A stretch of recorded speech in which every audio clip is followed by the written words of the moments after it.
ஒரு வழியா 15 மினிட்ஸ் கழிச்சு நமக்கு ரைடு கிடைச்சிருச்சுங்க. ஃபர்ஸ்ட் ரைடு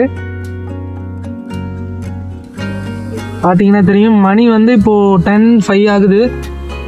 நம்ம ஃபஸ்ட் ரைடை கம்ப்ளீட் பண்ணிவிட்டு நான் வீடியோ கண்டினியூ பண்ணுறேன், ஓகேவா? ஃபஸ்ட்டு ரைடை கம்ப்ளீட் பண்ணியாச்சுங்க. டைம் வந்து பார்த்தீங்கன்னா 10:20 ஆகுது. என்னவோ தெரியல, இன்றைக்கி டேவே ரொம்ப ஸ்லோவாக ஸ்டார்ட் ஆன மாதிரி இருக்குது. பண்ணி பார்க்கலாம் செகண்ட் ரைடு வந்து எப்போ கிடைக்கிது என்னன்னு சொல்லிட்டு. வந்து டைம் வந்து 11:20 ஆகுது. ஒரு வழியாக இப்போ தான் வந்து நமக்கு வந்து செகண்ட் ஆர்டர் வந்து கிடச்சிருக்கு. ஸோ அதுதான் நான் வந்து பிக்கப் பண்ண வந்து போயிட்டுருக்கேன். இந்த ரைடை முடிச்சுட்டு நான் வீடியோ வந்து கண்டினியூ பண்ணுறேன். டைம் 11:23 ஆகுது. செகண்ட் ரைடை வந்து கம்ப்ளீட் பண்ணியாச்சு. நெக்ஸ்ட்டு தேர்ட் ரைடுக்காக வெயிட் பண்ணுறேன். தேர்ட் ரைடு எத்தனை மணிக்கு கிடைக்கிது, எவ்வளோ நேரம் ஆகுதுங்கிறத வெயிட் பண்ணி பார்க்கலாம், ஓகேவா?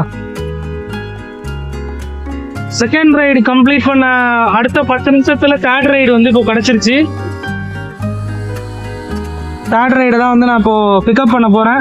பிக்கப் பண்ணிவிட்டு ட்ராப் பண்ணதுக்கப்புறம் நான் வீடியோ கண்டினியூ பண்ணுறேன், ஓகேவா? இப்போது தேர்டு ரைடு முடித்த கையோட வந்து நமக்கு வந்து டக்குன்னு ஃபோர்த் ரைடு வந்து கிடச்சிருச்சு. அதனால் வந்து ஒரு வழியாக வந்து ஃபோர்த் ரைடையும் முடிச்சாச்சு. டைம் வந்து பார்த்தீங்கன்னா 12:15 ஆகுது. நம்ம டோட்டலாக வந்து 4 ரைடு வந்து முடிச்சிருக்கோம்.